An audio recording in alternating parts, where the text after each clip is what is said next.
सुमित्रा माता ने कहा, लक्ष्मण मुझे तो विश्वास नहीं हो रहा है कि कैकेयी राम को वन भेज सकती है।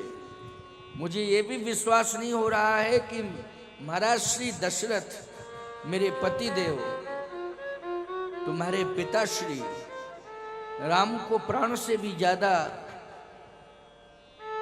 मानते हैं और वो वन भेजने के लिए राम को विवश कर सकते हैं। मुझे विश्वास नहीं हो रहा है।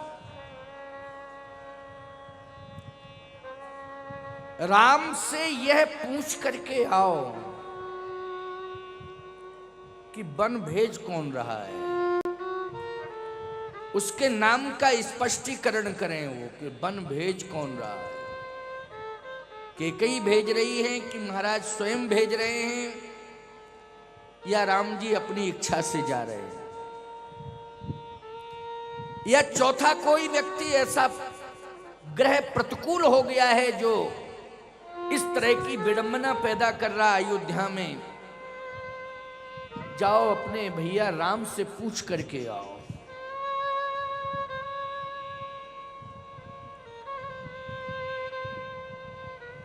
लक्ष्मण जी ने कहा, माता जी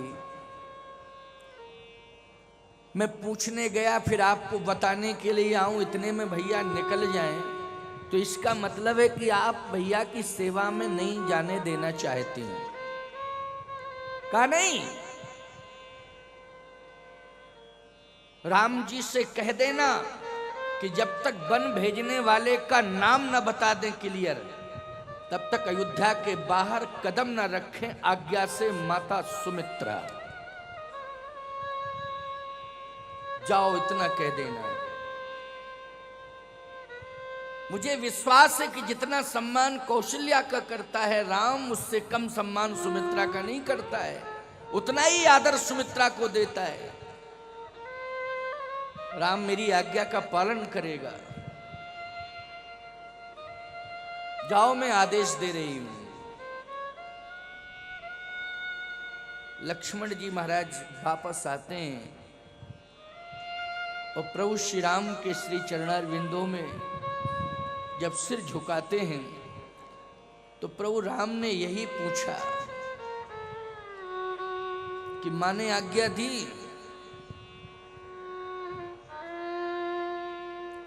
लक्ष्मण जी ने कहा, भैया आज्ञा दी भी और नहीं दी भी, दोनों बातें हैं। ऐसा कैसे बोल रहे हो? लक्ष्मण जी ने कहा, भैया समझने की कोशिश करो। माता जी ने एक शर्त रखी है, वो ये जानना चाहती हैं कि आप वन जाने के पहले यह सिद्ध करो कि आपको वन कौन भेज रहा है। आपको कैकेयी मां वन भेज रही हैं या पिताश्री वन भेज रहे हैं, अथवा कोई ग्रह विवश कर रहा है वन भेजने में, अथवा आप अपनी इच्छा से जा रहे हैं। माता जी ने इस तरह की चर्चा की और कहा, जब तक वन भेजने वाले के नाम की पुष्टि न कर दे राम, तब तक अयोध्या के बाहर कदम न रखे। आज्ञा से माता सुमित्रा। तो भगवान राम ने कहा, लक्ष्मण मैंने तो स्पष्टीकरण ही कर दिया कि मेरे वन जाने का विशेष कारण है। वो दोहा फिर दोहराएंगे हम, सुनिए ध्यान से। मुनिगण मिलन विशेष बन, सबई भांति हित मोर।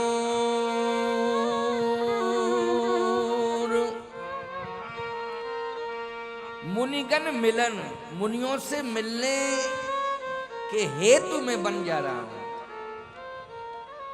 मुनिगण मिलन, मुनियों का समूह वन में रहता है, इसलिए मुनि समूह से मिलने के लिए मैं बन जा रहा हूं, उनका दर्शन करने के लिए मैं बन जा रहा हूं। और इसमें सबई भांति हित मोर, इसमें सब प्रकार से मेरा हित है लक्ष्मण। और मेरे हित को यदि माता सुमित्रा चाहती हैं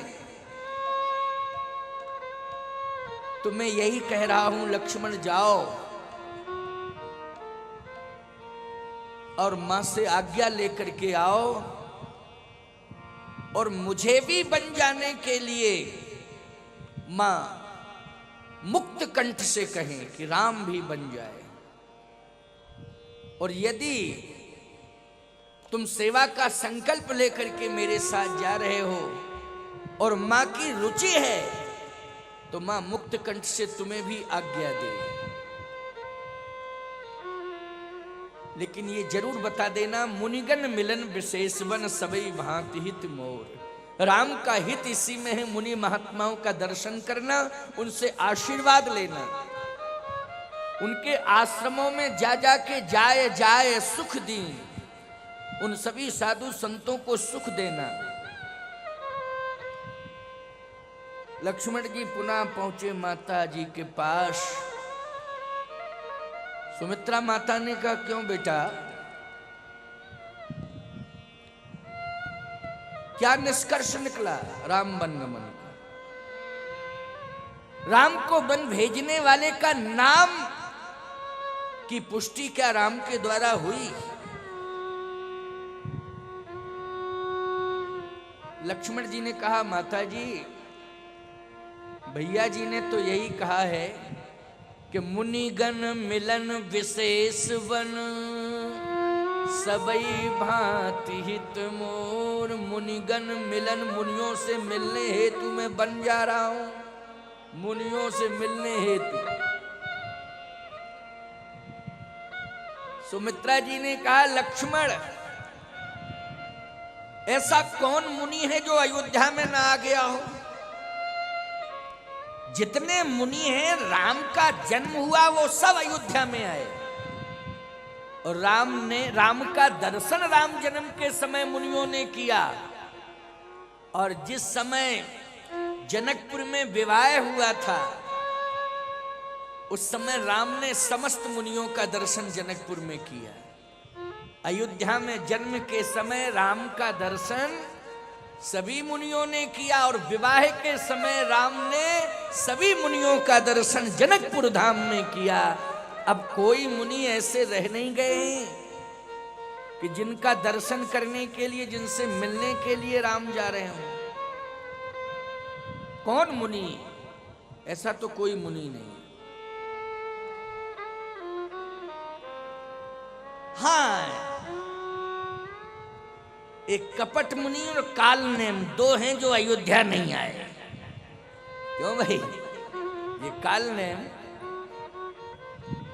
तो ये मुनि थोड़ी हैं ना, ये महात्मा है। काल नेम को महात्मा कहोगे, कपट मुनि को महात्मा कहोगे जिसके नाम के पहले कपट शब्द जुड़ा हो, है? काल नेम, कपट मुनि, ये भेष में हो सकते हैं मुनि, लेकिन इनके उद्देश्य अच्छे नहीं हैं।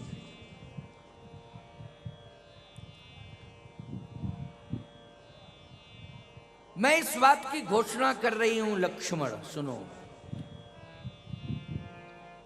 ये राम कह रहे हैं, ठीक है, महानता है उनकी, मुनियों से मिलने जा रहा हूं, मुनियों के आश्रमों में मुनि महात्माओं को सुख प्रदान करने जा रहा हूं। लेकिन मैं तो यही कहना चाहती हूं कि मुनियों से मिलने हेतु राम बन जा रहे हैं, ये राम की विचारधारा हो सकती है। लेकिन सुमित्रा की विचारधारा तो यही है कि दूसरा कोई हेतु ही नहीं है, एक ही हेतु है बन जाने का। वो कौन सा हेतु?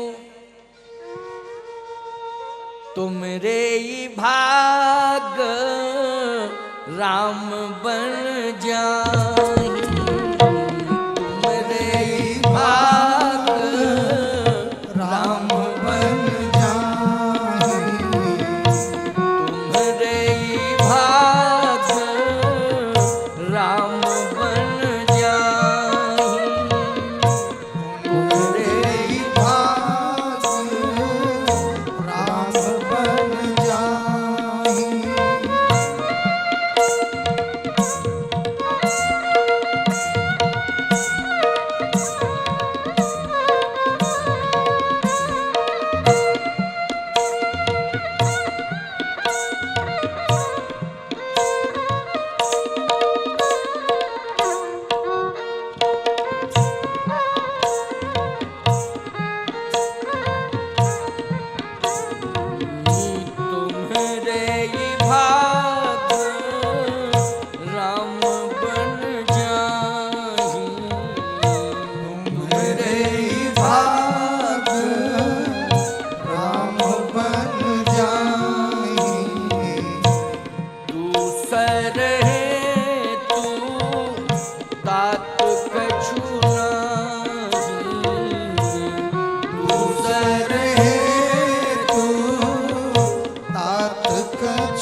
कोई हेतु नहीं है, तुम्हारे कारण, क्योंकि तुम्हें सेवा का अवसर दे रहे हैं, सेवा का अवसर मिल रहा है।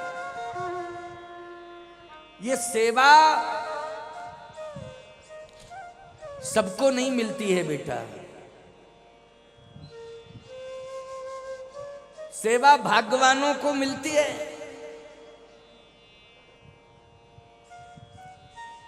सबते सेवक धर्म कठोरा,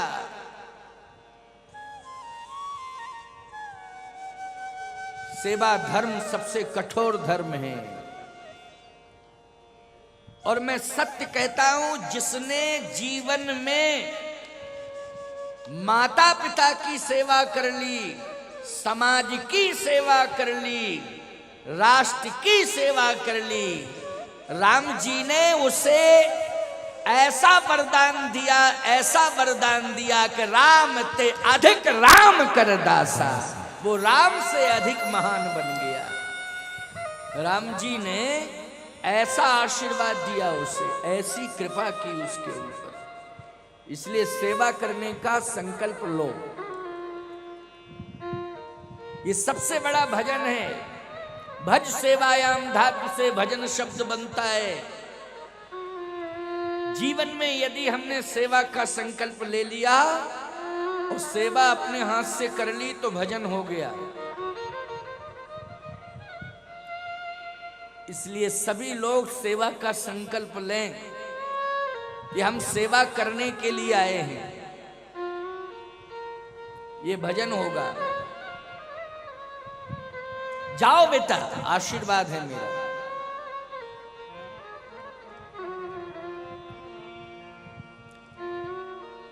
पुत्रवती जुवती जग सोई और रघुपति भगति जासु सुत होई। न तरुबाज भरी बात बयानी,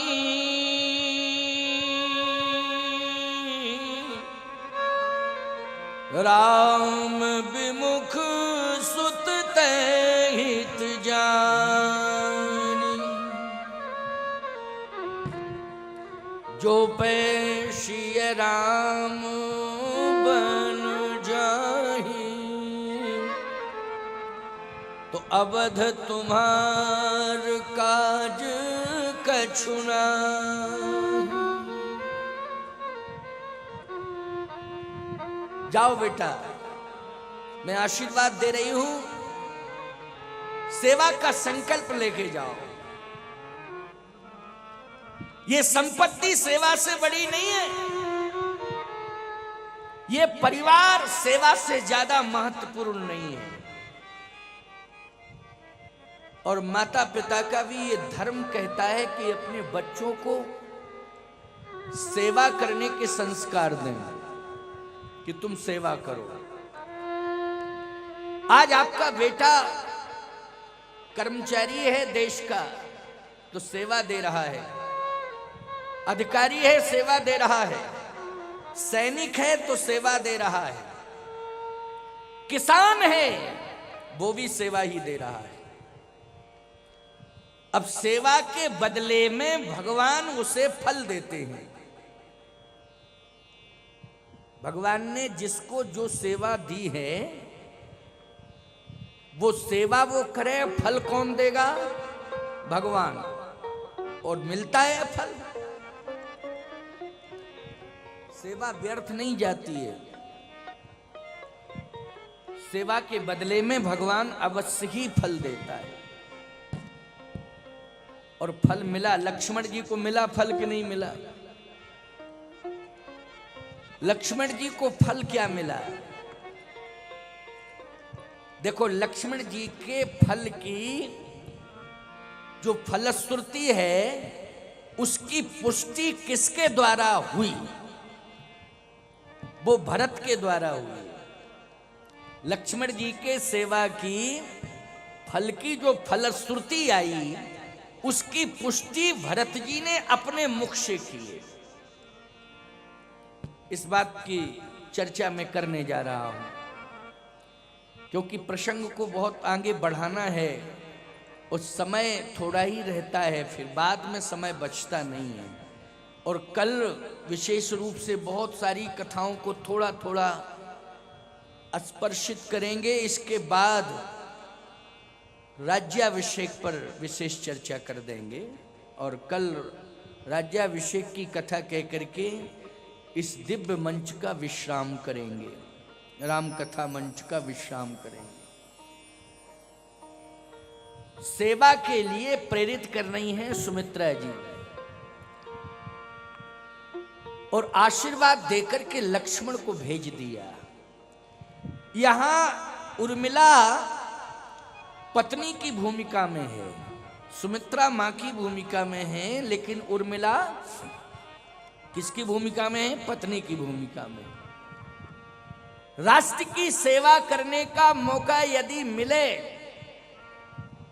किसी नौजवान को, तो मां को भी प्रसन्नता से आशीर्वाद देके विदा करना चाहिए और पत्नी को भी हृदय से सम्मान दे करके उसे विदा करना चाहिए, हृदय से सम्मान दे करके विदा करना चाहिए, क्योंकि देश की अस्मिता का प्रश्न है।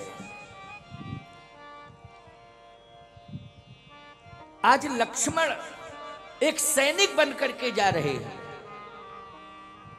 सेवा का भाव लेके तो जा रहे हैं, लेकिन किस भूमिका में है? सैनिक की भूमिका में है कि नहीं? सैनिक सेवक ही होता है, देश का सेवक होता है। लेकिन उर्मिला जी व्यवधान नहीं बनी। उर्मिला का चरित्र तो नहीं है रामचरितमानस में, लेकिन हम लोग भाव पक्ष में इस बात की पुष्टि करते हैं कि उर्मिला मौन है। मौन का मतलब है मौनम स्वीकृति लक्षणम। क्यों भाई? मौन स्वीकार का लक्षण माना जाता है कि नहीं? नहीं तो सामने आकर के कुछ भी कह सकती थी। अन्य रामायणों में चर्चा आई है, लेकिन रामचरितमानस में बन जाते समय कोई चर्चा ऐसी नहीं आई कि दोहा, छंद, सोरठा, चौपाई से पुष्टि की जाए। अन्य रामायणों में चर्चा है कि उर्मिला जी कुछ बोली। अच्छा ठीक है, मैं ये मानता हूं कि उर्मिला जी कुछ बोली, तो अन्य रामायणों के मत से क्या बोली? क्या बोली? दक्षिण में एक कंब रामायण है। जैसे रामचरितमानस की लोकप्रियता है ना हिंदी भाषियों में, वैसे दक्षिण की भाषा में एक महर्षि कंब हुए हैं, उन्होंने कंब रामायण लिखी है। और उस कंब रामायण का प्रमाण दक्षिण भारत के लोग शास्त्रोक्त मानते हैं कि यह शास्त्रोक्त प्रमाण है। यह बात दक्षिण भारत के लोग भी सुन रहे होंगे। उनमें कोई हिंदी भाषी भी बैठा होगा तो जरूर वो बताएगा सुन करके। क्यों भाई? लेकिन मैं स्पष्टीकरण दे रहा हूं। महर्षि कंबु लिखते हैं कि उर्मिला जी ने आके चरण पकड़ लिए। तुलसीदास जी ने तो कहा मौन है उर्मिला। लक्ष्मण जी जब बन जा रहे हैं तो उर्मिला मौन है, लेकिन हमारे यहां नियम है, परंपरा है, मौनम स्वीकृति लक्षणम। मौन स्वीकृति का लक्षण है, इसलिए बन जाने की स्वीकृति उर्मिला भी दे रही है अपने प्राण प्रिय पति श्री लक्ष्मण जी महाराज। लेकिन महर्षि कंबु ने तो स्पष्टीकरण दे दिया कि उर्मिला ने चरण पकड़ लिए और चरण पकड़ के यही कहा, प्राणनाथ आज मेरा सिंदूर गौरवान्वित हो रहा है, आज मेरा सिंदूर गौरवान्वित हो रहा है, क्योंकि आप राज्य का त्याग करके आप परिवार का त्याग करके आज सनातन धर्म की रक्षा करने वाले श्री रामभद्रजू महाराज के चरण की सेवा का संकल्प लेके जा रहे हैं। यद्यपि अनुज बधू नाम नहीं लेती है अपने जेठ का, अनुज बधू है ना, लेकिन ये बात मैं कह रहा हूं कि आखिर उसने अपनी मर्यादा में इस बात की पुष्टि की कि प्रभु की सेवा में, प्रभु कौन है? रामभद्र जी ही तो प्रभु हैं। आप प्रभु की सेवा में जा रहे हैं और सेवा करने का संकल्प लेके जा रहे हैं। मेरी मांग का सिंदूर गौरवान्वित हो रहा है, लेकिन स्वामी मन बड़ा चंचल होता है। 14 वर्ष भी बहुत होते हैं, 14 दिन की बात होती, कोई अपने मन को नियंत्रित कर सकता है 14 दिन तक, 14 महीने तक भी, लेकिन 14 वर्ष का संकल्प है। मन चंचल होता है, कहीं ये चंचल मन आपको अयोध्या आने के लिए विवश न करने लगे।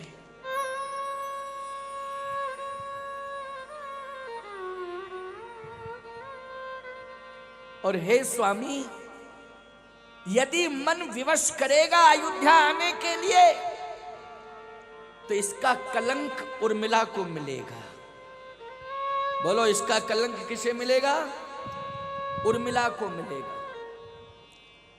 आज तो मेरा सिंदूर गौरवान्वित हो रहा है, आज मैं धन्य हो रही हूं कि आप सेवा का संकल्प लेके जा रहे हैं, लेकिन अभागा ये चंचल मन कहीं सेवा छोड़ करके अयोध्या आने के लिए विवश न करने लगे तो कलंक उर्मिला को मिलेगा।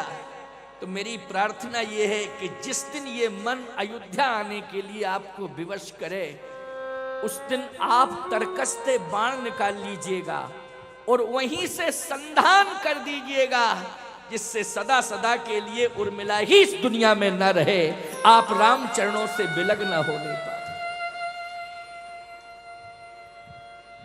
सदा सदा के लिए इस दुनिया से उर्मिला चली जाए, क्योंकि उर्मिला कहीं सेवा में बाधक न बन जाए। महर्षि कंबु कहते हैं,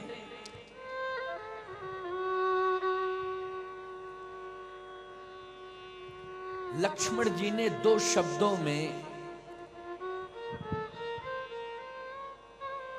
आशीर्वाद दिया उर्मिला को। 2 शब्दों में आशीर्वाद दिया उर्मिला को। एक शब्द तो यह था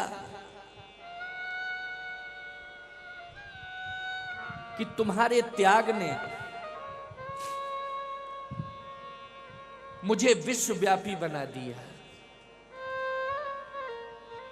और तुम्हारे त्याग ने विश्वव्यापी ही नहीं बनाया, जब जब इस दुनिया में कोई राम का नाम लेगा तो उसके साथ लक्ष्मण की याद जरूर आएगी, और लक्ष्मण का नाम जरूर आएगा। लक्ष्मण का नाम दुनिया जरूर लेगी। बोलो, राम जी का नाम याद आता है तो लक्ष्मण का नाम अपने आप याद आता है कि नहीं? बल्कि राम के नाम के बाद भरत का नाम याद नहीं आता है। आता है क्या? भरत जी ने जितना बड़ा त्याग किया दुनिया में किसी ने नहीं किया, लेकिन राम जी के नाम के साथ भरत का नाम नहीं आता है। राम जी के नाम के साथ किसका नाम आता है? लक्ष्मण का आता है। कहा, मैं हृदय से आशीर्वाद दे रहा हूं। दूसरी बात मैं यह कहना चाहता हूं, मैं वचन दे रहा हूं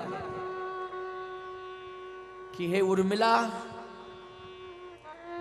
मेरा मन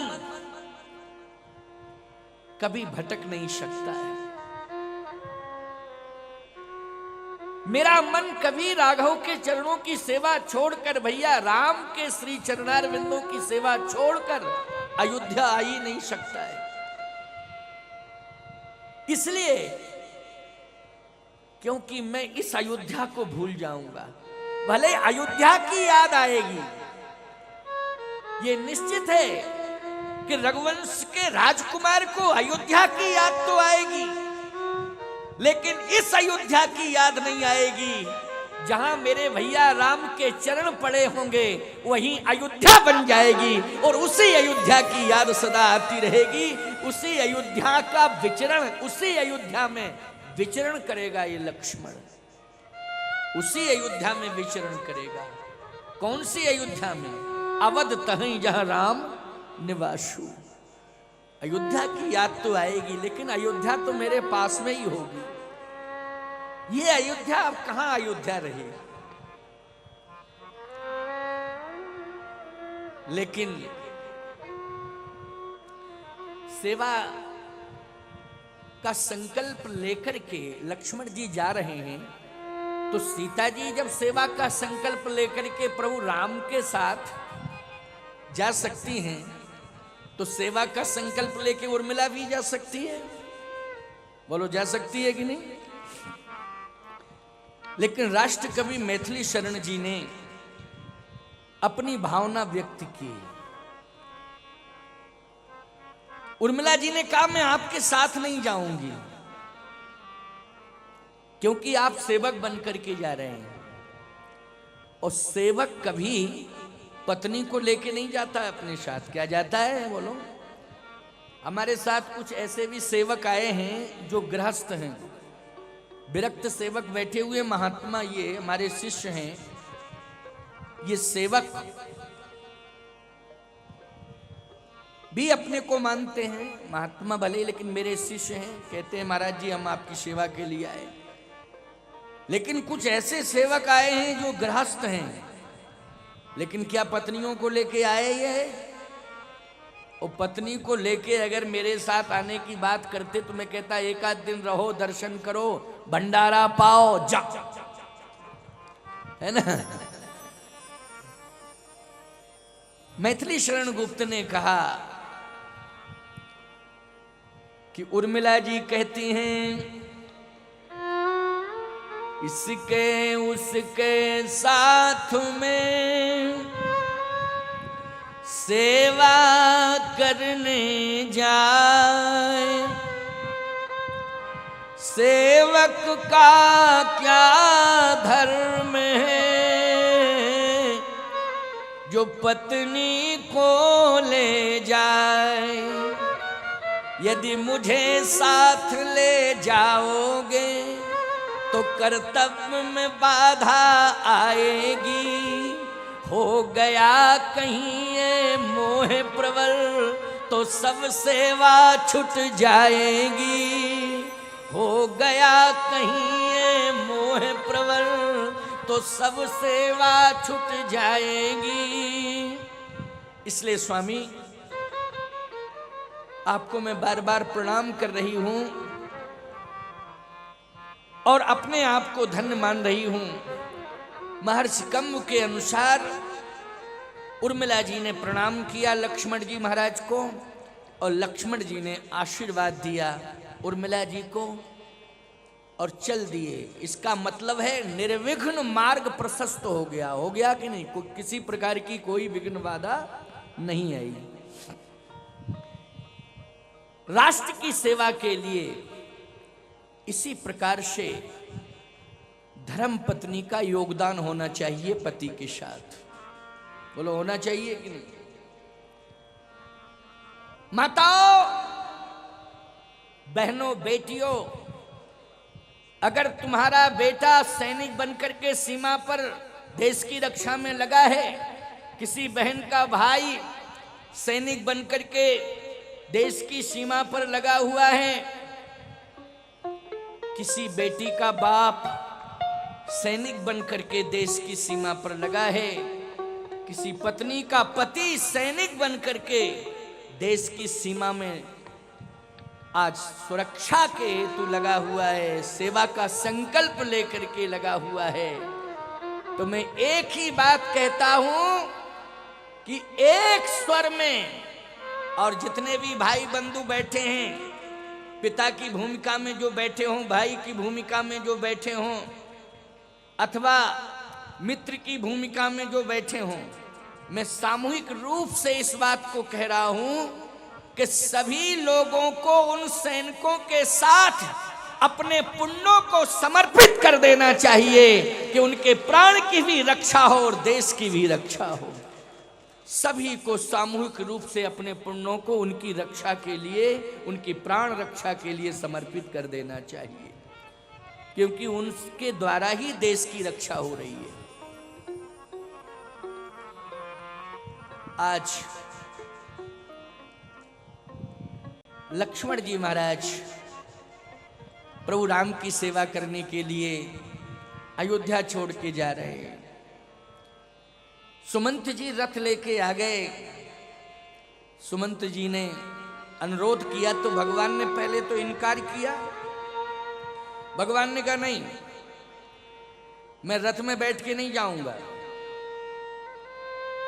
मैं तपस्वी के वेश में हूं, मैं तो निरावरण चरण चलूंगा, मेरे पैरों में पदत्राण भी नहीं होंगे, किसी प्रकार की छाया नहीं होगी।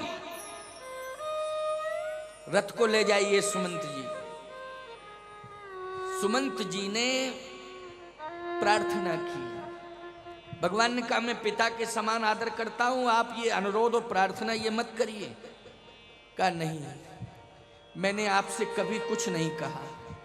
सुमंत जी कह रहे हैं मैं आज कह रहा हूं कि आज आप मेरी बात स्वीकार कर लीजिए, आप रथ में बैठिए।